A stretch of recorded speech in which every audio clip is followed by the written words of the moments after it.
Hujan turun perlahan di sebuah desa kecil di pinggiran kota Jember. Angin sore berembus lembut melewati halaman rumah tua milik Pak Rahmat, seorang pensiunan guru berusia 65 tahun yang hidup seorang diri sejak istrinya meninggal 3 tahun lalu. Rumah itu besar, berdinding kayu jati tua dengan halaman luas dan pohon mangga yang sudah ada sejak anak-anaknya masih kecil. Meski usianya tak lagi muda, Pak Rahmat dikenal sebagai pria yang sabar, rajin ke masjid, dan suka membantu tetangga tanpa pamrih. Setiap pagi, hidupnya berjalan tenang dan sederhana. Ia menyapu halaman, memberi makan ayam, lalu duduk di teras sambil meminum kopi hitam buatan sendiri. Kadang ia memandangi foto almarhum istrinya, Bu Sulastri, yang tergantung di ruang tamu. Di dekat foto itu ada figura keluarga lama yang mulai memudar warnanya. Dalam foto tersebut terlihat anak sematawayangnya, Denny, yang dulu sangat dekat dengannya. Namun semua berubah sejak Denny menikah dengan seorang perempuan bernama Mira. Awalnya Pak Rahmat menyukai Mira.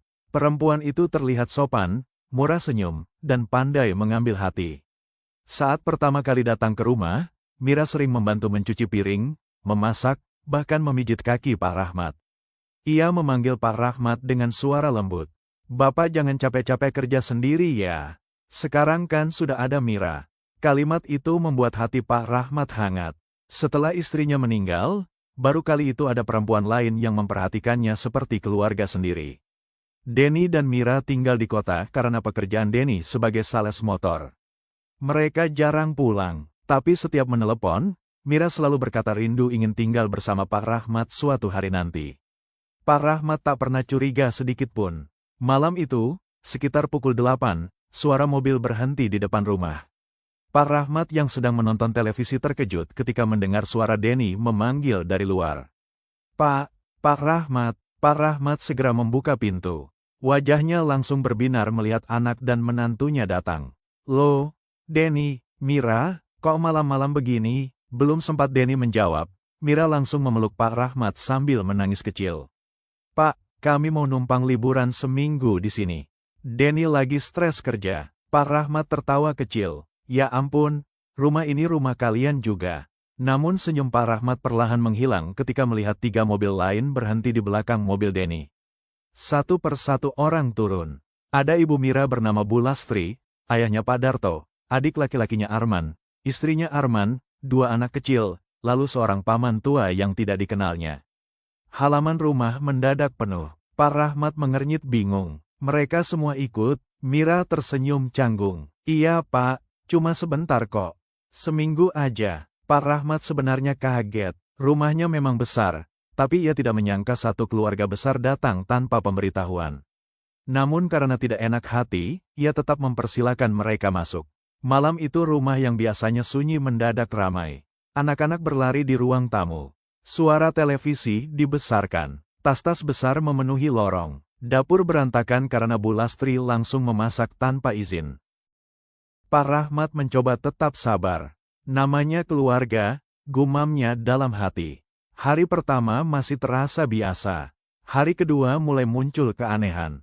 Pak Rahmat bangun pagi dan mendapati kursi kesayangannya sudah dipakai Pak Darto sambil merokok. "Asbaknya mana?" tanya Pak Darto santai. Pak Rahmat hanya diam. Siangnya, Mira mulai mengatur isi rumah. "Pak, lemari ini dipindah aja ya biar lebih lega." "Pak, kamar depan buat ibu bapak saya aja." "Pak, kunci gudang mana?" Semua dilakukan seperti rumah itu milik mereka sendiri. Denny yang dulu lembut kini berubah pendiam. Setiap Pak Rahmat mencoba bicara, Denny selalu menghindar. Suatu malam, Pak Rahmat mendengar percakapan dari dapur. "Itu sertifikat rumah disimpan di mana?" bisik Arman. "Tenang aja," jawab Mira pelan. "Kalau Bapak udah percaya penuh, gampang nanti."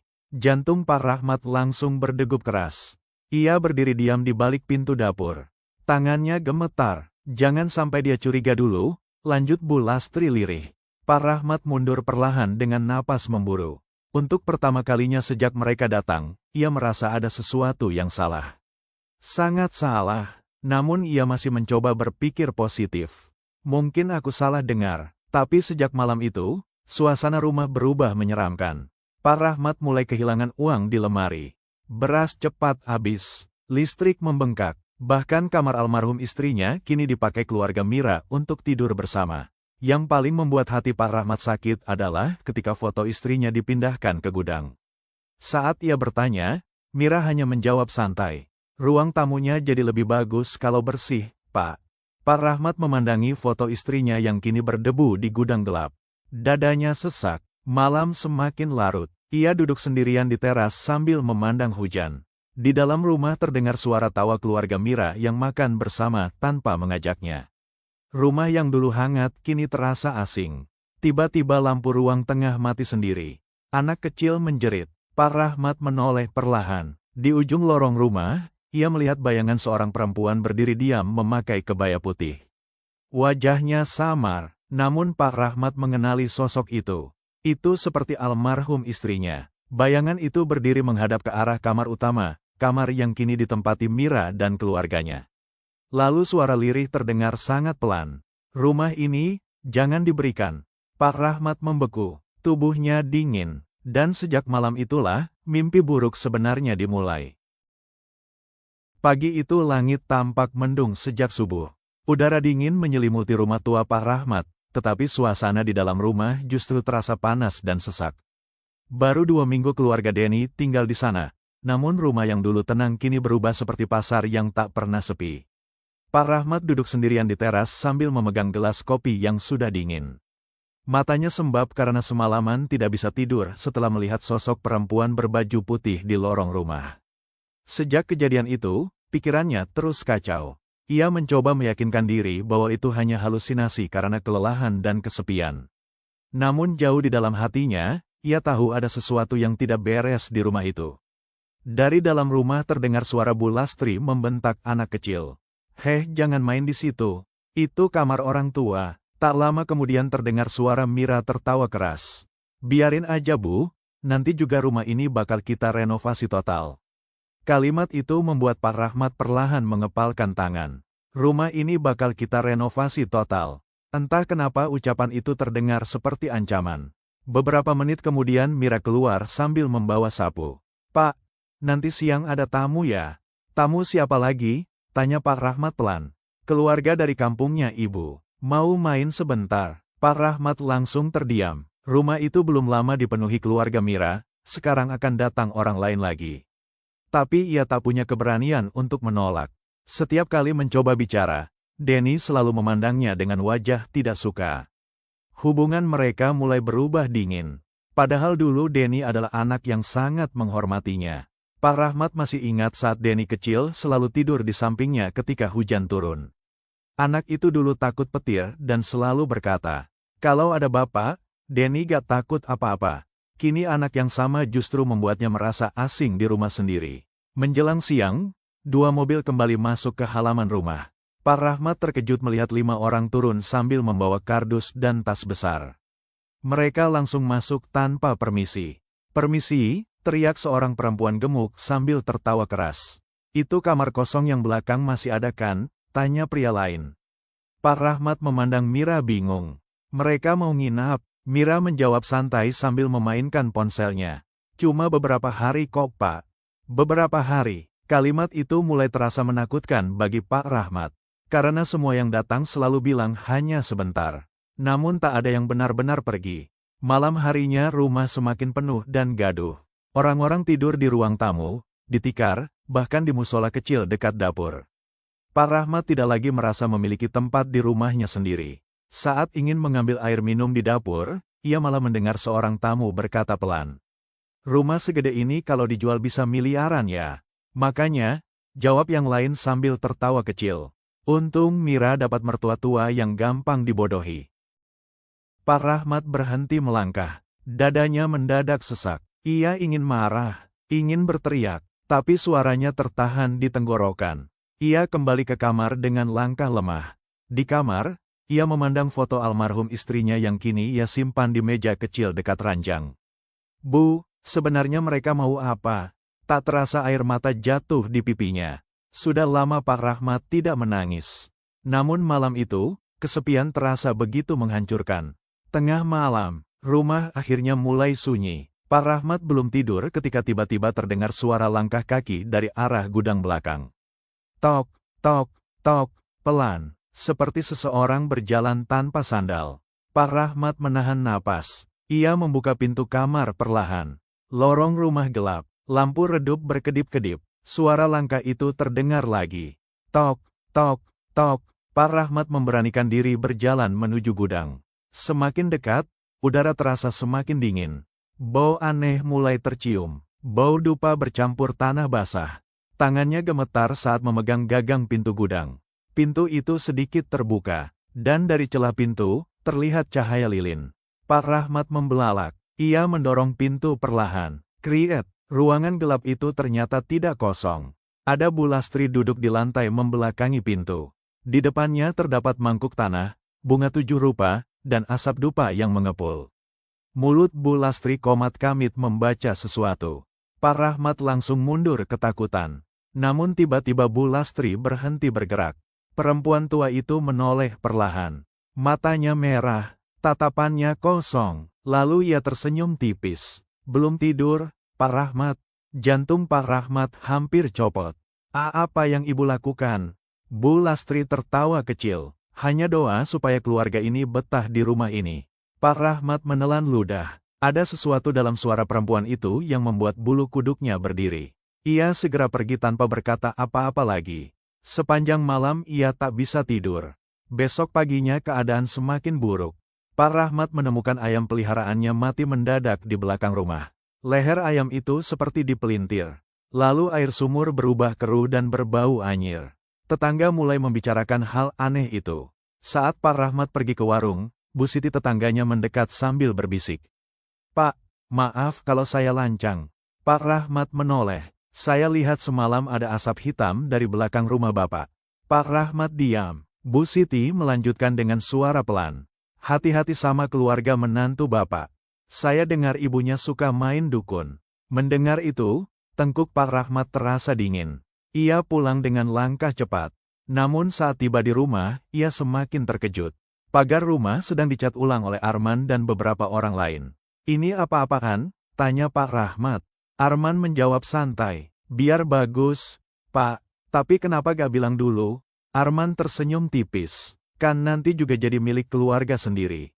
Kalimat itu seperti petir di siang bolong. Pak Rahmat memandang Denny yang berdiri tidak jauh dari sana. Denny, maksudnya apa? Namun anaknya hanya menghindari tatapannya. Udah Pak, Bapak istirahat aja.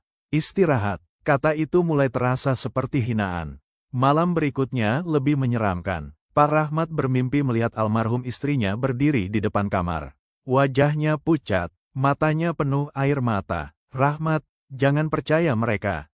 Pak Rahmat mencoba mendekat, namun tiba-tiba lantai rumah berubah penuh lumpur hitam.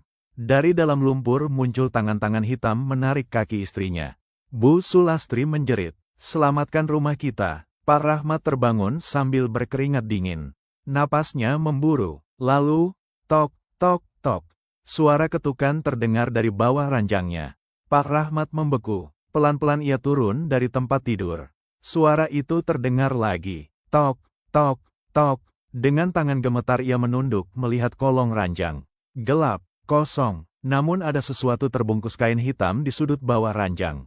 Pak Rahmat menarik benda itu perlahan. Saat kain terbuka, ia langsung menjatuhkannya sambil gemetar hebat. Di dalamnya ada foto dirinya, rambut putih, dan paku berkarat yang ditusukkan tepat di bagian dada fotonya. Pak Rahmat mundur ketakutan. Tubuhnya lemas, matanya memandang pintu kamar dengan napas tersengal. Lalu perlahan, dari luar kamar terdengar suara tawa pelan seorang perempuan tua.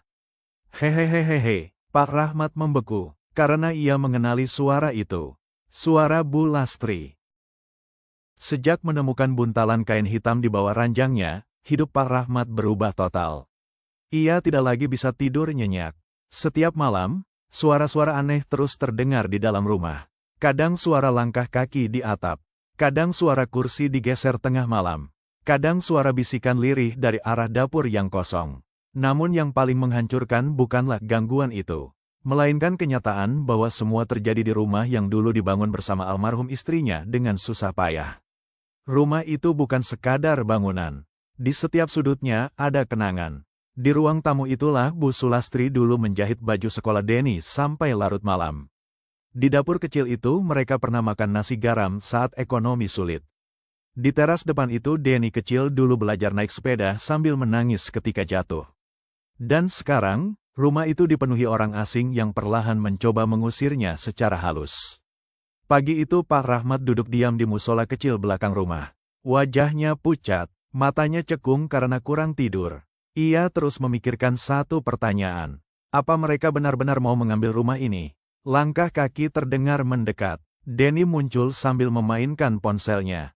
Pak Rahmat menoleh pelan. Ada apa? Denny terlihat ragu-ragu. Ngomong bentar bisa? Pak Rahmat langsung merasa tidak enak. Sudah lama anaknya tidak mengajaknya bicara serius. Ada apa? Dan Denny duduk di sampingnya lalu menarik napas panjang. Sebenarnya, Mira kepikiran sesuatu. Pak Rahmat diam. Rumah ini terlalu besar kalau Bapak tinggal sendiri.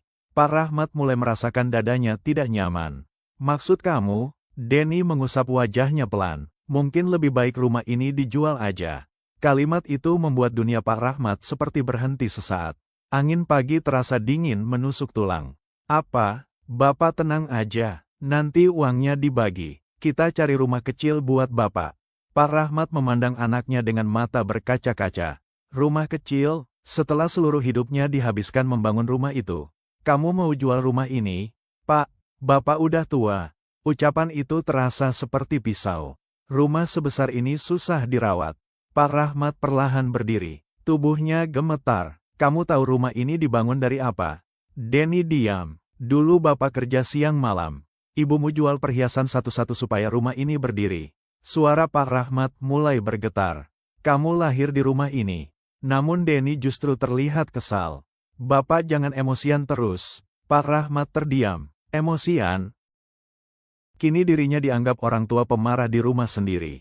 Belum sempat ia bicara lagi. Mira muncul dari belakang sambil menyilangkan tangan. Mas, udah kubilang kan, susah ngomong sama orang tua kalau masih keras kepala. Pak Rahmat memandang menantunya tak percaya. Apa maksud kamu? Mira tersenyum tipis. Kita cuma mikirin masa depan keluarga. Keluarga siapa? Tanya Pak Rahmat tajam. Wajah Mira langsung berubah dingin. Ya, keluarga kita. Bukan keluarga Bapak. Bukan keluarga bersama. Melainkan keluarga mereka. Pak Rahmat akhirnya sadar. Ia memang sedang disingkirkan perlahan. Hari-hari berikutnya semakin buruk. Mira mulai mengatur seluruh isi rumah tanpa izin. Lemari tua peninggalan Bu Sulastri dijual diam-diam ke tukang loak. Peralatan dapur diganti. Bahkan kamar Pak Rahmat mulai dimasuki tanpa izin. Suatu siang, Pak Rahmat masuk ke kamarnya dan mendapati Arman sedang membuka lemari pakaiannya. Hei, kamu ngapain? Arman tidak terlihat bersalah sedikit pun. Nyari map. Map apa? Surat rumah. Pak Rahmat langsung mendorong lemari hingga tertutup keras. Kurang ajar. Arman mendekat dengan tatapan menantang. Pak Rahmat gak usah galak-galak. Ini kamar saya. Arman tersenyum sinis. Untuk sementara, Pak Rahmat membeku. Untuk sementara, artinya mereka memang berniat mengambil semuanya. Malam itu Pak Rahmat tidak makan bersama keluarga di ruang tengah. Ia duduk sendiri di dapur kecil sambil menahan air mata. Dari ruang depan terdengar suara tawa mereka. Sementara dirinya seperti orang asing. Tak lama kemudian terdengar suara Mira. Kalau rumah ini dijual, kita bisa buka usaha. Iya, jawab Bu Lastri. Tinggal tunggu orang tua itu luluh. Mereka bahkan tidak lagi berusaha mengecilkan suara. Pak Rahmat menutup wajahnya. Dadanya sesak luar biasa. Ia merasa gagal menjadi ayah. Tengah malam kembali datang. Hujan turun deras. Angin membuat jendela rumah bergetar. Pak Rahmat baru saja hendak tidur ketika suara benda jatuh terdengar dari kamar almarhum istrinya. Brakek, Pak Rahmat langsung bangun. Ia berjalan perlahan menuju kamar itu. Pintu kamar terbuka sedikit, gelap, namun ada suara seperti orang menangis pelan. Sesenggukan, Pak Rahmat mendorong pintu perlahan. Kriet, matanya langsung membelalak. Foto besar Bu Sulastri jatuh pecah di lantai. Kaca berserakan, dan di dinding kamar, tertulis sesuatu memakai cairan merah. Pergi, napas Pak Rahmat tercekat. Ia mundur perlahan, lalu dari sudut kamar terdengar suara perempuan tua tertawa kecil. Hehehe, Pak Rahmat menoleh cepat. Kosong, tak ada siapa-siapa. Namun bau dupa sangat menyengat. Malam itu Pak Rahmat memberanikan diri menuju gudang belakang.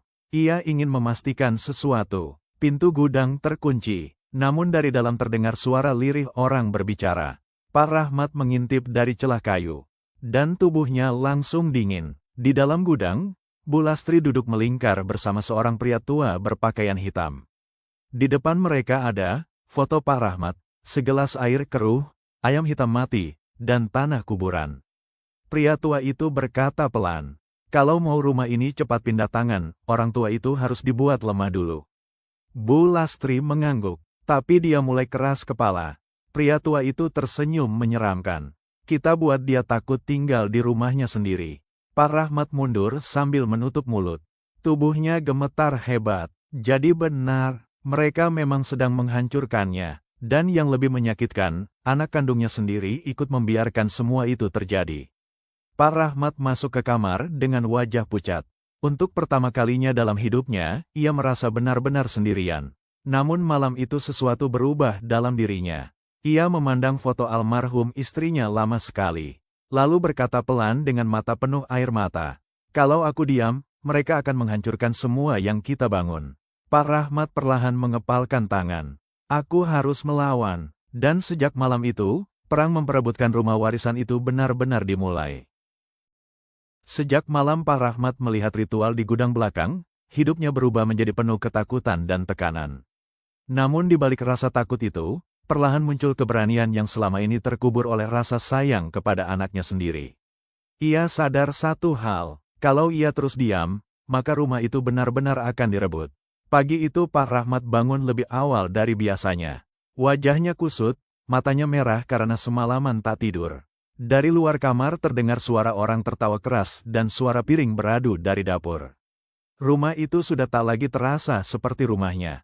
Ia membuka pintu kamar perlahan. Lorong rumah dipenuhi barang-barang keluarga Mira. Kardus menumpuk di dekat ruang tamu. Baju-baju digantung sembarangan. Bahkan sandal miliknya sendiri sudah tidak ada di tempat biasa. Saat berjalan menuju dapur, Pak Rahmat berhenti mendadak.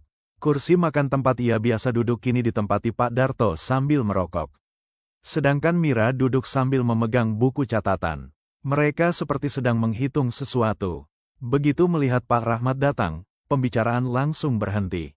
Mira tersenyum tipis. "Pak, sarapan dulu." Namun senyum itu terasa palsu. Pak Rahmat duduk perlahan. Baru 2 suap makan, Mira tiba-tiba bicara. "Pak, kemarin saya sama Denny sudah survei rumah kecil dekat pasar." Pak Rahmat mengangkat kepala perlahan. "Maksudnya, ya buat Bapak nanti." Sendok di tangan Pak Rahmat berhenti bergerak.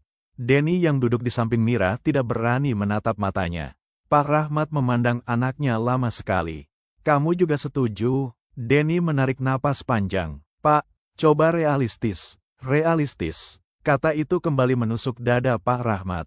"Rumah ini terlalu besar buat Bapak sendiri." Pak Rahmat meletakkan sendok pelan. "Dan terlalu menggoda buat kalian." Suasana langsung hening. Mira tersenyum sinis kecil. "Kami gak pernah mikirin yang aneh-aneh, Pak. Kalau begitu kenapa kalian sibuk cari sertifikat rumah saya?" Mata Denny langsung membesar. Mira perlahan berdiri. "Bapak nuduh kami." Pak Rahmat ikut berdiri. "Saya dengar sendiri kalian bicara soal rumah ini." Suara Pak Rahmat mulai meninggi. "Aku juga lihat ritual di gudang itu." Tiba-tiba Bu Lastri yang sejak tadi diam langsung membanting gelas. "Brakek, jaga mulut Bapak." Pak Rahmat terkejut. Untuk pertama kalinya perempuan tua itu berani membentaknya terang-terangan. "Kami datang baik-baik ke sini." "Baik-baik," Pak Rahmat tertawa pahit. "Kalian datang kayak mau menjajah rumah saya." Denny langsung berdiri. "Pak, cukup." Pak Rahmat menoleh tak percaya. "Kamu bentak bapakmu sendiri sekarang." Denny terlihat emosi. "Bapak juga jangan bikin suasana terus panas." Pak Rahmat memandang anaknya dengan mata berkaca-kaca. Tubuhnya gemetar hebat. Selama hidupnya, Denny belum pernah membentaknya seperti itu. Namun sebelum Pak Rahmat bicara lagi, Mira mendekat sambil menyilangkan tangan. "Kalau Bapak memang gak nyaman, ya udah cari tempat lain dulu." Kalimat itu membuat suasana seakan berhenti. Pak Rahmat membelalak. "Apa?" Mira menatap tajam. "Daripada tiap hari ribut." Pak Rahmat seperti tak percaya dengan apa yang didengarnya. "Iya, Disuruh pergi dari rumahnya sendiri. Pak Rahmat memandang satu persatu wajah mereka. Tak ada yang membela dirinya. Tak ada. Bahkan Denny hanya diam menunduk. Saat itulah hati Pak Rahmat benar-benar hancur. Ia perlahan mundur lalu masuk ke kamarnya tanpa berkata apa-apa lagi. Namun begitu pintu tertutup, air matanya langsung jatuh. Tubuhnya lemas. Ia terduduk di lantai sambil memegang dada. Ya Allah, sakitnya jauh lebih besar daripada kehilangan harta. Karena yang menghancurkannya adalah anak kandungnya sendiri. Siang itu Pak Rahmat memutuskan pergi menemui sahabat lamanya, Pak Wiryo, mantan pegawai kelurahan yang sudah dikenalnya puluhan tahun. Dengan motor tua yang mulai berkarat, Pak Rahmat pergi diam-diam dari rumah. Sepanjang jalan pikirannya kacau. Ia tak pernah membayangkan masa tuanya akan seperti ini. Saat tiba di rumah Pak Wiryo, lelaki tua itu langsung kaget melihat wajah Pak Rahmat. Ya Allah, Mat, muka kamu kenapa pucat begitu? Pak Rahmat akhirnya menceritakan semuanya. Tentang keluarga menantunya, tentang ritual aneh, tentang rumah yang ingin direbut. Pak Wiryo mendengarkan dengan wajah serius.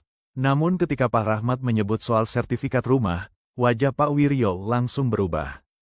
Tunggu, ia masuk ke dalam rumah lalu membawa map kecil. Ada orang datang ke kantor beberapa minggu lalu. Jantung Pak Rahmat langsung berdegup kencang. Siapa? Pak Wiryo membuka map itu perlahan. Mereka tanya prosedur balik nama rumah. Pak Rahmat membeku. Siapa yang datang? Pak Wiryo memandangnya pelan. Denny, sama seorang perempuan. Dunia Pak Rahmat terasa runtuh. Tangannya gemetar. Anaknya sendiri ternyata memang sudah merencanakan semuanya. Pak Rahmat menutup wajahnya dengan kedua tangan. Astagfirullah. Pak Wiryo memegang bahunya. Kamu harus hati-hati. Jangan sampai sertifikat asli jatuh ke tangan mereka. Pak Rahmat langsung tersentak. Sertifikat. Ia tiba-tiba teringat lemari kamarnya. Tanpa banyak bicara ia langsung pulang terburu-buru. Namun saat tiba di rumah, dadanya langsung sesak. Lemari kamarnya terbuka. Isi pakaian berantakan. Map-map berserakan di lantai. Pak Rahmat langsung mencari ke laci bawah tempat sertifikat disimpan. Kosong. Matanya membelalak. Napasnya memburu. Tidak, tidak. Ia membongkar seluruh isi lemari. Tetap tidak ada. Sertifikat rumah hilang. Hah? Pak Rahmat keluar kamar dengan wajah pucat. Denny, semua orang di ruang tamu menoleh. Mana sertifikat rumah saya? Denny terlihat kaget. Apa? Jangan pura-pura. Pak Rahmat mulai berteriak histeris. Mana sertifikat saya? Mira berdiri sambil pura-pura bingung. Kok malah nuduh kami? Pak Rahmat menunjuk mereka dengan tangan gemetar. Kalian yang ambil. Tiba-tiba Arman maju sambil mendorong bahu Pak Rahmat. Jangan sembarangan ngomong. Pak Rahmat hampir jatuh. Dadanya mulai sesak. Namun kemarahan membuatnya tetap berdiri. Itu rumah saya. Arman tertawa sinis. Bukti kalau rumah itu punya bapak mana? Pak Rahmat membeku. Mira perlahan tersenyum tipis. Senyum yang selama ini tersembunyi akhirnya muncul. Senyum kemenangan. Pak Rahmat sadar, mereka memang sudah merencanakan semuanya. Dan yang paling menyakitkan, Denny masih diam, tak membela dirinya sedikit pun. Malam itu hujan turun sangat deras. Pak Rahmat duduk sendirian di kamar gelap tanpa makan. Dari luar terdengar suara mereka tertawa seperti merayakan sesuatu. Sesekali terdengar suara Mira berkata, kalau rumah ini jadi dijual, kita pindah ke kota. Pak Rahmat memejamkan mata kuat-kuat. Air matanya mengalir lagi. Namun tiba-tiba, krek. Lampu kamar mati sendiri. Pak Rahmat membuka mata perlahan. Gelap, sangat gelap. Lalu dari sudut kamar terdengar suara perempuan menangis. Pelan, menyedihkan. Pak Rahmat membeku. Suara itu semakin dekat. Dan tiba-tiba, di depan lemari muncul sosok perempuan berbaju putih dengan rambut panjang menutupi wajah. Pak Rahmat menahan napas. Namun perlahan sosok itu mengangkat wajahnya. Itu Bu Sulastri, almarhum istrinya. Wajahnya penuh air mata. Rahmat, suara itu lirih. Kalau kamu terus diam. Tiba-tiba wajah Bu Sulastri berubah menyeramkan. Matanya hitam pekat. Rumah ini akan jadi tempat kutukan. Brakek, pintu kamar terbanting sendiri. Pak Rahmat menjerit kaget. Lalu dari luar kamar terdengar suara Bu Lastri tertawa keras. Hehehehehe. Pak Rahmat duduk gemetar di lantai. Dan malam itu, Untuk pertama kalinya, ia mulai takut kalau dirinya benar-benar akan mati di rumahnya sendiri. Malam setelah kemunculan sosok Bu Sulastri di kamar itu menjadi malam paling panjang dalam hidup Pak Rahmat. Ia tidak tidur sama sekali. Tubuhnya masih gemetar ketika suara azan subuh mulai terdengar dari kejauhan.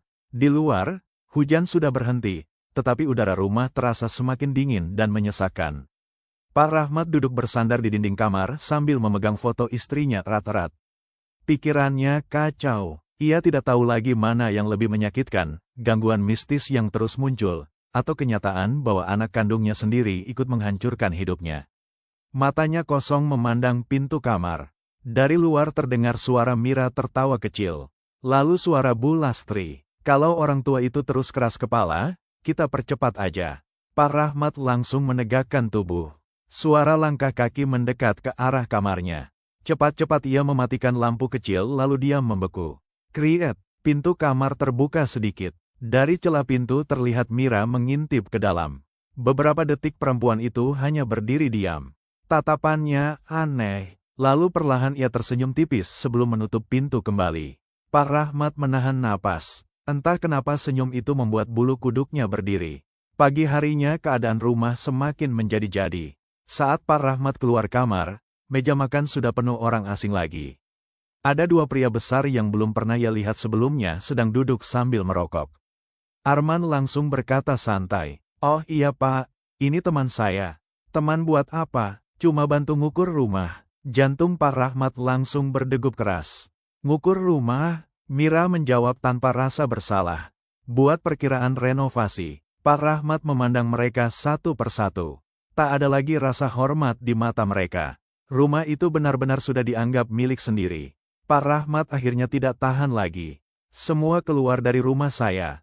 Suasana langsung hening. Denny berdiri cepat. "Pak, saya bilang keluar." Pak Rahmat menunjuk pintu dengan tangan gemetar. "Ini rumah saya, bukan rumah kalian." Namun tiba-tiba Arman mendekat sambil menatap tajam. "Kalau gak mau ribut, Bapak tenang aja." Pak Rahmat mendorong tangan Arman. "Jangan sentuh saya." Dorongan itu membuat emosi Arman meledak. Brakek, meja makan ditendang hingga piring pecah berserakan. Anak-anak menangis ketakutan. Bu Lastri pura-pura menenangkan suasana, padahal matanya justru terlihat puas. Sudah, Pak Rahmat memang lagi emosional." Kalimat itu membuat Pak Rahmat membeku. Emosional. Lagi-lagi mereka mencoba membuatnya terlihat seperti orang tua yang tidak waras. Dan benar saja. Tak lama kemudian Mira berkata pelan kepada Denny, tapi sengaja cukup keras agar terdengar. "Kayaknya Bapak mulai pikun." Pak Rahmat langsung menoleh tajam. "Apa kamu bilang?" Mira pura-pura takut. "Nah kan, gampang marah terus." Denny mulai terlihat kesal kepada ayahnya sendiri. "Pak udahlah." Pak Rahmat menatap anaknya dengan mata penuh luka. "Kamu percaya mereka?" Denny memalingkan wajah. Dan saat itulah hati Pak Rahmat benar-benar runtuh. Ia sadar, ia sudah sendirian. Siang itu Pak Rahmat keluar rumah tanpa pamit. Ia berjalan kaki tanpa tujuan sambil menahan air mata. Beberapa tetangga mulai memperhatikan perubahan dirinya. Tubuhnya semakin kurus, wajahnya pucat, dan matanya selalu terlihat ketakutan. Saat melewati warung Bu Siti, perempuan tua itu langsung memanggil. "Pak Rahmat." Pak Rahmat berhenti pelan. Bu Siti mendekat sambil berbisik. "Pak, semalam saya lihat ada mobil datang jam 2 malam." Pak Rahmat diam. "Ada orang tua bawa tas hitam masuk rumah Bapak." Pak Rahmat langsung teringat pria berjubah hitam di gudang.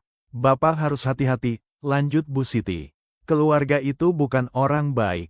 Pak Rahmat menunduk lemah. "Apa salah saya sampai anak saya berubah begini?" Bu Siti tak mampu menjawab. Tak lama kemudian Pak Rahmat melanjutkan langkah menuju masjid kecil di ujung desa. Di sana ia bertemu seseorang yang sudah lama tak ditemuinya. Ustaz Hamdan, seorang ustaz tua yang dulu sangat dekat dengan almarhum istrinya. Begitu melihat Pak Rahmat, wajah Ustaz Hamdan langsung berubah kaget. "Ya Allah, Pak Rahmat." Pak Rahmat duduk perlahan, dan untuk pertama kalinya, ia menangis di depan orang lain. Semua cerita keluar begitu saja. Tentang rumah, tentang Denny, tentang ritual aneh, tentang sosok Bu Sulastri yang terus muncul. Ustaz Hamdan mendengarkan dengan wajah sangat serius. Setelah lama diam, ia berkata pelan, "Rumah Bapak sedang dipakai untuk sesuatu yang tidak baik." Pak Rahmat menelan ludah. "Maksud Ustaz?" Ustaz Hamdan menarik napas panjang. "Saya dulu pernah dengar tentang keluarga Bu Lastri." Pak Rahmat langsung menegang. "Mereka pernah terlibat pesugihan." Angin siang terasa mendadak dingin. "Pesugihan itu belum selesai," lanjut Ustaz Hamdan. "Biasanya orang seperti itu butuh tumbal tempat tinggal atau rumah warisan untuk ritual terakhir." Pak Rahmat membeku. "Rumah saya," Ustaz Hamdan mengangguk pelan. "Mereka bukan cuma mau harta Bapak. Lalu, mereka mau menguasai rumah itu sepenuhnya." Tubuh Pak Rahmat langsung lemas. Semua kejadian aneh kini terasa masuk akal. Suara-suara malam, bungkusan santet, ritual di gudang, bayangan istrinya, semua seperti pertanda bahwa rumah itu sedang dikotori sesuatu yang gelap. Pak Rahmat memejamkan mata, air mata jatuh perlahan. "Kenapa anak saya ikut?" Ustaz Hamdan memegang pundaknya. Kadang keserakahan membuat manusia buta. Pak Rahmat terdiam lama sekali. Lalu dengan suara sangat pelan ia berkata, "Apa saya harus melawan anak saya sendiri?" Ustaz Hamdan menatapnya dalam-dalam. "Kalau Bapak diam, Bapak akan kehilangan semuanya." Kalimat itu menghantam hati Pak Rahmat. Dan untuk pertama kalinya, ia mulai menerima kenyataan pahit. Bahwa menyelamatkan rumah itu berarti harus melawan darah dagingnya sendiri. Malam harinya Pak Rahmat pulang dengan langkah berat. Namun begitu masuk rumah, suasana terasa aneh. Sangat sunyi, tidak ada suara televisi, tidak ada suara anak-anak. Lampu ruang tengah redup. Pak Rahmat berjalan perlahan, lalu ia mendengar suara bisikan dari arah gudang. Kali ini lebih banyak, seperti banyak orang sedang berdoa bersamaan. Pak Rahmat memberanikan diri mendekat. Pintu gudang sedikit terbuka. Dan apa yang dilihatnya membuat darahnya membeku. Di dalam gudang, Bu Lastri, Mira, dan pria tua berjubah hitam itu sedang duduk melingkar. Di tengah mereka terdapat foto Pak Rahmat, lilin hitam, tanah kuburan, dan sertifikat rumah miliknya. Pak Rahmat langsung membelalak. "Itu sertifikat saya." Namun sebelum ia masuk, pria tua berjubah hitam itu tiba-tiba menoleh ke arah pintu. Matanya tajam, seolah tahu Pak Rahmat sedang mengintip. Lalu pria itu tersenyum pelan. "Masuklah, Pak Rahmat." Tubuh Pak Rahmat langsung dingin. Pria itu tahu dirinya ada di sana. Pak Rahmat mundur perlahan. Namun tiba-tiba, brakek, pintu gudang tertutup sendiri dengan keras. Lampu rumah mati total. Dan dari dalam gudang terdengar suara perempuan menjerit panjang. "Ah-ah-ah-ah-ah-ah-ah." Pak Rahmat jatuh terduduk ketakutan. Napasnya memburu, lalu suara Bu Lastri terdengar dari balik pintu. "Kalau Bapak terus melawan," suaranya berubah berat dan menyeramkan, "rumah ini akan jadi kuburan Bapak sendiri." Pak Rahmat gemetar hebat, tetapi malam itu, di tengah rasa takut yang hampir menghancurkannya, sesuatu akhirnya tumbuh dalam dirinya. Kemarahan seorang ayah yang sudah diinjak terlalu jauh. Pak Rahmat perlahan berdiri. Matanya merah penuh air mata. Lalu ia berkata pelan namun penuh tekad, "Saya tidak akan menyerahkan rumah ini, meski harus kehilangan anak saya sendiri." Sejak malam ancaman itu terdengar dari dalam gudang, Pak Rahmat tidak lagi menjadi pria tua yang pasrah seperti sebelumnya.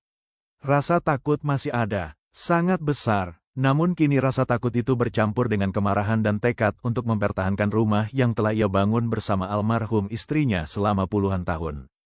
Pagi itu langit tampak gelap meski matahari sudah muncul. Awan hitam menggantung di atas desa seperti pertanda buruk. Pak Rahmat duduk di musola kecil belakang rumah sambil membaca doa dengan suara lirih. Di sampingnya terdapat tas kecil berisi beberapa dokumen penting yang tadi subuh berhasil ia ambil diam-diam dari lemari lama milik almarhum istrinya.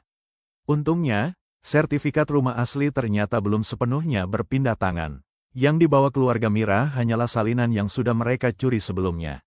Pak Rahmat memejamkan mata penuh syukur. Namun rasa lega itu belum bertahan lama. Karena dari dalam rumah terdengar suara Mira berteriak, "Denny, sertifikatnya gak ada."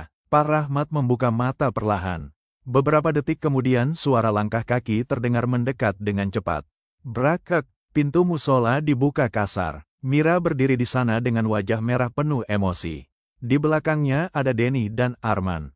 "Bapak ambil surat itu ya," bentak Mira.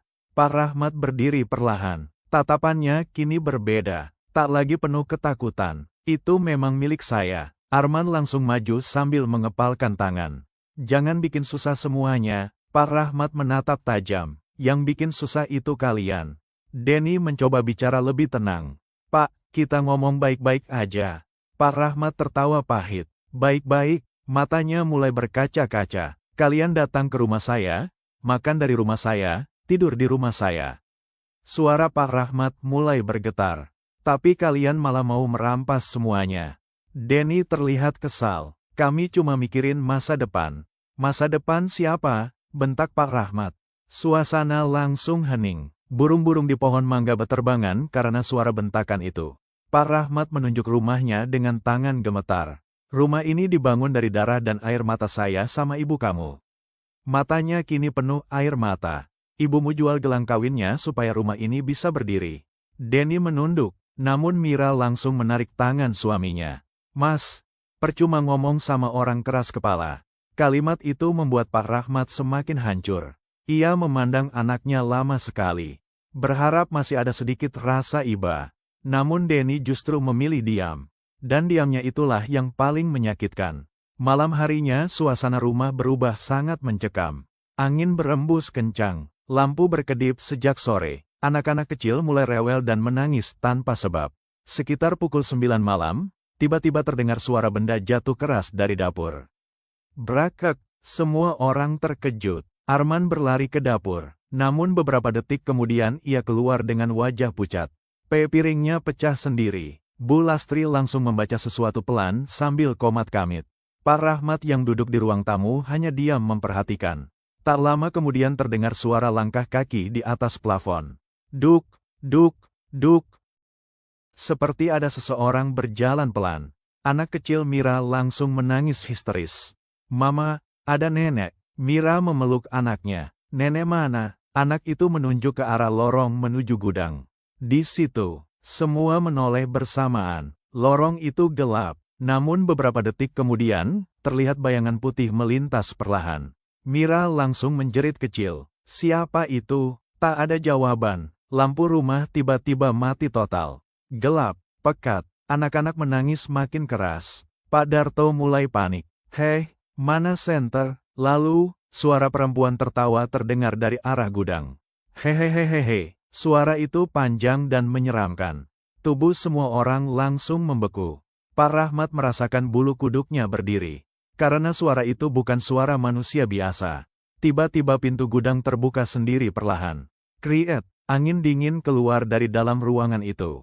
Bau tanah kuburan langsung memenuhi rumah. Lalu terdengar suara perempuan menangis.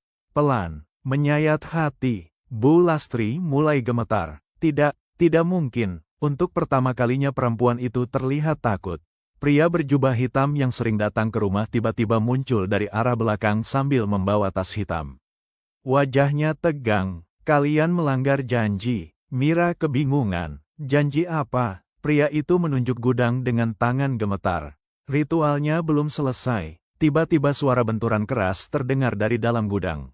Brakek, lalu asap hitam keluar dari bawah pintu. Anak-anak menjerit ketakutan. Arman langsung mundur. Apa-apaan ini? Pria tua berjubah hitam itu mulai panik. Penunggunya marah. Pak Rahmat menatap tajam. Penunggu? Pria itu menoleh cepat ke arah Pak Rahmat. Rumah ini punya penjaga lama. Pak Rahmat membeku. Teringat semua mimpi tentang Bu Sulastri. Teringat suara-suara malam. Teringat pesan. Rumah ini jangan diberikan. Tiba-tiba. DUAARRR. Ledakan kecil terdengar dari dalam gudang. Api muncul dari sudut ruangan. Semua orang panik berteriak. Asap, asap. Mira menangis histeris. Bu Lastri jatuh terduduk sambil komat kamit ketakutan. Namun di tengah kekacauan itu, Pak Rahmat justru melihat sesuatu. Di balik asap hitam di lorong gudang, terlihat sosok perempuan berbaju putih berdiri diam. Bu Sulastri, wajahnya tenang, tidak menyeramkan seperti sebelumnya. Ia hanya memandang Pak Rahmat sambil tersenyum kecil. Lalu perlahan menunjuk ke arah keluarganya Denny. Seolah berkata, sekarang kamu harus memilih. Sosok itu perlahan menghilang bersama asap.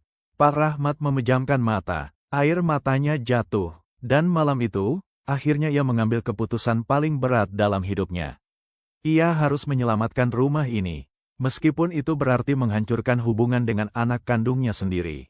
Keesokan paginya, saat semua orang masih panik akibat kejadian semalam, Pak Rahmat pergi ke kantor kelurahan ditemani Pak Wiryo dan Ustaz Hamdan.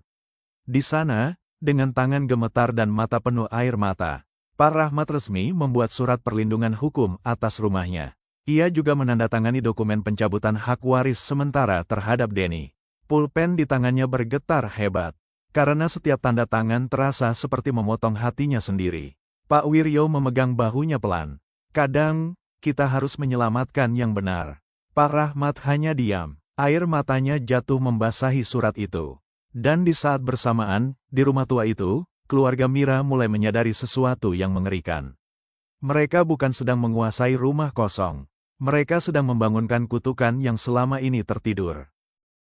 Sejak malam gudang terbakar dan surat perlindungan rumah selesai dibuat, suasana di rumah Pak Rahmat berubah semakin mencekam. Bukan hanya karena gangguan mistis yang terus muncul, tetapi karena kebencian di dalam rumah itu kini terbuka tanpa lagi ditutupi kepura-puraan. Pagi itu langit tampak kelabu. Angin dingin berembus pelan melewati halaman rumah yang mulai terlihat kotor dan tidak terurus sejak keluarga Mira datang. Pak Rahmat baru saja pulang dari masjid ketika langkahnya terhenti di depan pagar. Semua pakaian miliknya tergeletak di tanah.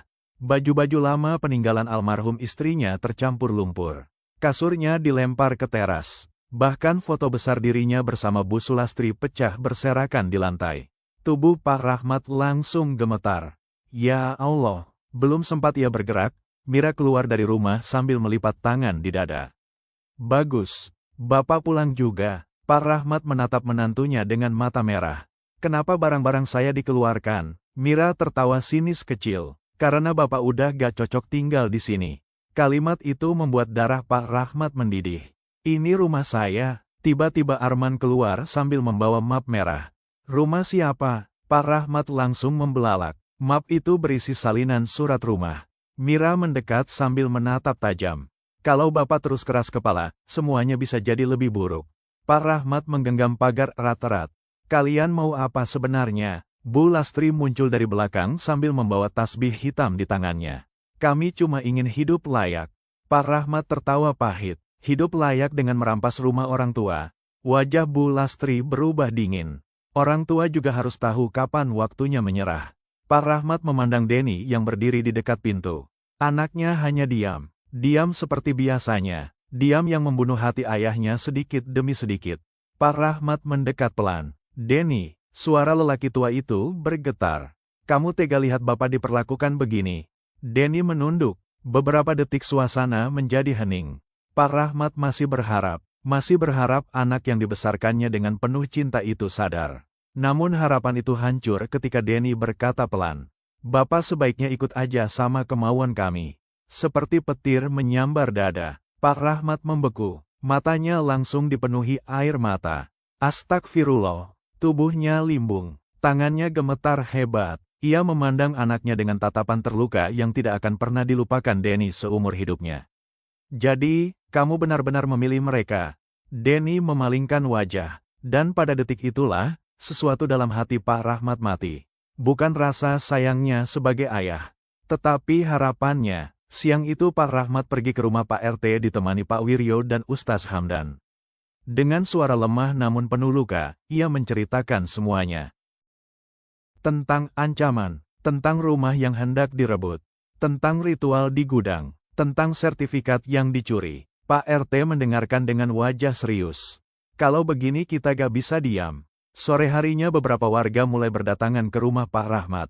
Suasana mendadak tegang. Mira terlihat panik melihat banyak orang berkumpul di depan rumah. Ada apa ini? Pak RT melangkah maju. Kami mau bicara baik-baik. Namun Arman langsung emosi. Ini urusan keluarga. Jangan ikut campur. Pak Wiryo maju sambil menunjukkan map dokumen. Rumah ini sah milik Pak Rahmat. Wajah Mira langsung pucat. Pak RT kemudian berkata tegas.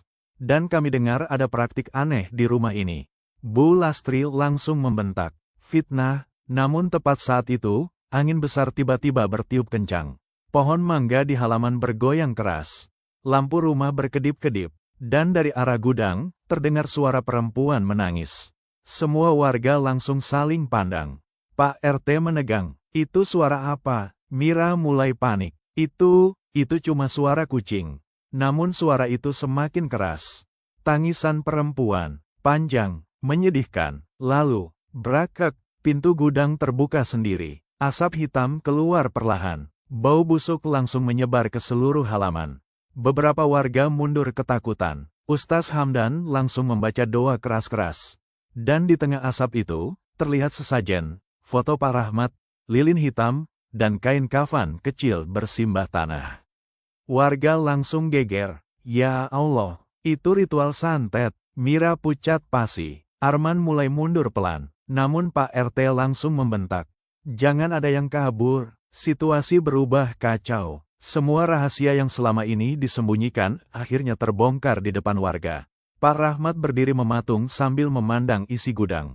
Dadanya sesak, bukan karena takut, tetapi karena akhirnya ia benar-benar sadar, keluarga anaknya memang sedang menghancurkannya perlahan. Tiba-tiba Bu Lastri jatuh terduduk sambil menangis histeris.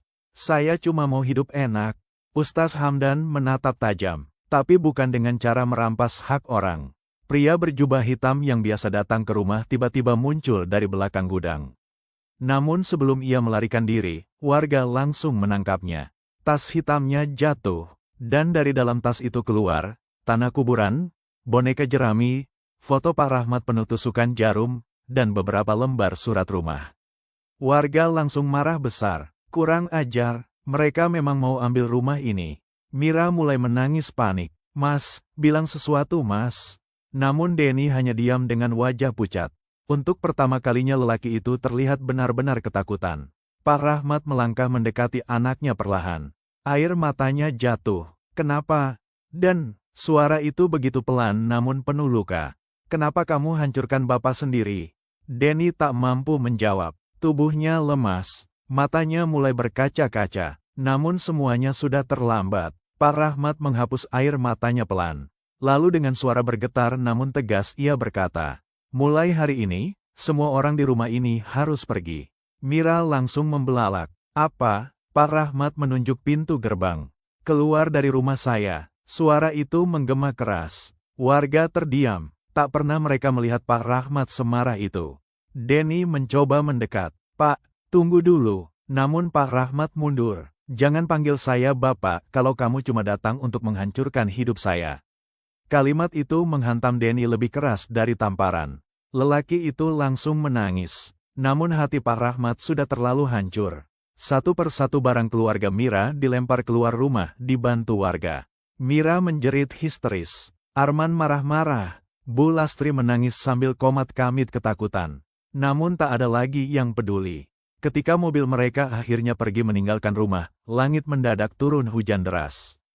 Pak Rahmat berdiri sendirian di teras. Tubuhnya lemah, air hujan membasahi bajunya. Di tangannya ada foto Bu Sulastri yang tadi berhasil diselamatkan dari lantai. Pak Rahmat memeluk foto itu erat sambil menangis tanpa suara. Rumah itu akhirnya kembali sepi. Namun kesunyian kali ini terasa berbeda. Karena Pak Rahmat baru saja kehilangan sesuatu yang lebih besar dari rumah. Hujan masih turun ketika mobil keluarga Mira menghilang di ujung jalan desa. Pak Rahmat tetap berdiri di teras rumahnya. Diam, tubuhnya basah kuyup, namun ia seperti tidak merasakan dingin sama sekali. Tangannya masih memeluk foto Bu Sulastri erat di dada. Rumah besar itu akhirnya kembali sunyi. Tak ada lagi suara teriakan anak-anak. Tak ada lagi suara tawa keras keluarga Mira. Tak ada lagi suara langkah kaki tengah malam yang membuat dadanya sesak. Namun anehnya, ketenangan itu justru terasa menyakitkan. Karena di balik kemenangan mempertahankan rumahnya, Pak Rahmat sadar ia baru saja kehilangan anak satu-satunya. Pak Wiryo mendekat perlahan sambil membawa payung. Masuklah, Mat, nanti kamu sakit. Pak Rahmat hanya mengangguk pelan. Langkahnya terasa berat ketika memasuki rumah. Ruang tamu terlihat berantakan, kaca pecah masih berserakan, kursi terbalik, bau asap dari gudang masih tersisa samar. Namun untuk pertama kalinya sejak keluarga Mira datang, rumah itu terasa hidup kembali. Pak Rahmat memandang sekeliling dengan mata berkaca-kaca. Ia perlahan menyentuh dinding ruang tamu. dinding yang dulu dicat bersama istrinya. Lalu matanya berhenti pada bekas paku tempat foto Bu Sulastri dulu tergantung. Dadanya kembali sesak. Malam itu Pak Rahmat membersihkan rumah sendirian. Ia menyapu pecahan kaca, mengangkat kursi, membuang sisa sesajen dari gudang bersama Ustaz Hamdan. Saat memasuki gudang, hawa dingin masih terasa. Di sudut ruangan masih ada bekas lilin hitam dan tanah kuburan yang berserakan. Ustaz Hamdan membaca doa pelan. Kegelapan itu pergi sedikit demi sedikit. Pak Rahmat hanya diam. Matanya memandang ruangan itu lama sekali. Dulu gudang itu tempat Bu Sulastri menyimpan hasil jahitannya. Tempat penuh kenangan, namun kini hampir berubah menjadi tempat kutukan. Saat semua sesajen dibakar dan dibersihkan, angin malam tiba-tiba berembus lembut. Lampu rumah yang sejak beberapa minggu sering berkedip, akhirnya menyala normal kembali. Tak ada lagi suara tangisan perempuan. Tak ada lagi bau dupa. Rumah itu perlahan kembali tenang. Namun hati Pak Rahmat belum. Hari-hari setelah kejadian itu terasa sangat sunyi. Setiap pagi Pak Rahmat kembali duduk di teras dengan kopi hitamnya. Tetapi kini tidak ada lagi suara orang di rumah. Dan anehnya, ia justru merindukan suara Denny. Meski anak itu telah menghancurkan hatinya. Beberapa kali Pak Rahmat memandangi ponselnya berharap ada telepon masuk. Namun tidak pernah ada. Sampai suatu sore, ketika matahari hampir tenggelam, sebuah motor berhenti di depan rumah. Pak Rahmat yang sedang menyiram tanaman perlahan menoleh. Tubuhnya langsung membeku. Denny berdiri di depan pagar, sendirian. Wajah anak itu jauh berbeda. Tubuhnya kurus, bajunya kusut, matanya sembab seperti orang yang sudah lama tidak tidur. Beberapa detik mereka hanya saling diam. Tak ada suara, tak ada kata-kata, hanya rasa sakit yang menggantung di udara. Lalu perlahan Denny melangkah masuk. Dan tiba-tiba, lelaki itu langsung berlutut di depan ayahnya. "Pak!" Suaranya pecah. Pak Rahmat mematung. Air mata mulai menggenang di mata Denny. "Maafin Denny." Tangis lelaki itu pecah seketika. Tubuhnya gemetar hebat. Pak Rahmat hanya diam memandang anaknya. Denny menangis seperti anak kecil. "Denny salah, Pak." Suasana sore itu terasa begitu berat. Burung-burung mulai kembali ke sarang. Angin pelan menggoyangkan daun mangga di halaman. Namun Pak Rahmat masih diam. Karena luka di hatinya terlalu dalam. "Ayah," kata Denny sambil menangis terseduh-seduh. Semua hancur. Pak Rahmat akhirnya bicara pelan. "Mira mana?" Denny menunduk. "Kami pisah." Pak Rahmat memejamkan mata perlahan. Denny melanjutkan dengan suara gemetar. "Setelah keluar dari sini, kami tinggal di kontrakan kecil." Air matanya jatuh lagi. Orang-orang penagih utang datang. Arman kabur. Ibu Mira sakit. Dan, suara Denny semakin kecil. "Uang kami habis." Pak Rahmat terdiam lama. Inilah karma yang dulu diperingatkan almarhum istrinya dalam mimpi. Keserakahan akhirnya menghancurkan mereka sendiri. Denny memegang kaki ayahnya sambil menangis. "Denny kangen rumah ini, Pak." Kalimat itu membuat hati Pak Rahmat bergetar. Karena untuk pertama kalinya sejak semua kejadian, anaknya terdengar seperti Denny yang dulu. Bukan lelaki serakah yang dibutakan harta. Pak Rahmat perlahan jongkok di depan anaknya. Tangannya yang tua dan penuh keriput menyentuh kepala Denny pelan. "Kenapa kamu tega sama Bapak?" Denny menangis makin keras. "Denny bodoh." Pak Rahmat ikut menangis. Sore itu, di halaman rumah tua yang hampir hancur karena perebutan warisan, seorang ayah dan anak akhirnya menangis bersama. Namun meski memaafkan, Pak Rahmat tidak lagi sebodoh dulu. Ia belajar sesuatu yang sangat mahal, bahwa cinta kepada keluarga tetap harus disertai batas. Malam harinya Denny membantu membersihkan rumah. Mereka makan bersama untuk pertama kalinya setelah sekian lama. Sederhana, hanya nasi hangat, tempe goreng, dan sambal. Namun suasana itu terasa jauh lebih damai daripada semua kemewahan yang dulu diimpikan Mira. Beberapa minggu kemudian rumah Pak Rahmat benar-benar berubah. Gudang belakang direnovasi menjadi musola kecil dan tempat mengaji anak-anak kampung. Setiap malam terdengar suara anak-anak membaca Al-Quran dari rumah itu. Rumah yang dulu hampir menjadi tempat ritual hitam, kini kembali dipenuhi doa. Pak Rahmat terlihat jauh lebih tenang. Meski rambutnya semakin memutih, wajahnya tidak lagi penuh ketakutan. Suatu sore ia duduk di teras bersama Denny sambil memandang langit jingga. Burung-burung beterbangan pulang. Angin sore terasa hangat. Denny memandang ayahnya pelan. Pak Rahmat menoleh. Makasih, karena masih mau maafin Denny. Pak Rahmat tersenyum kecil, namun matanya tetap menyimpan luka yang tak akan hilang sepenuhnya. Ia lalu berkata pelan sambil memandang rumahnya. Rumah bisa dibangun kembali. Denny diam mendengarkan. Tapi hati seorang ayah, suara Pak Rahmat bergetar, yang dihancurkan anaknya sendiri, air matanya jatuh perlahan, belum tentu bisa utuh lagi. Denny langsung menunduk sambil menangis. Kamera perlahan menjauh dari rumah tua itu. Rumah yang hampir hancur karena keserakahan. Rumah yang menyimpan luka, pengkhianatan, air mata, dan penyesalan. Namun juga menjadi saksi, bahwa tidak ada kutukan yang lebih mengerikan daripada keluarga yang dibutakan oleh harta warisan. Terima kasih sudah klik video ini dan sampai jumpa di video selanjutnya.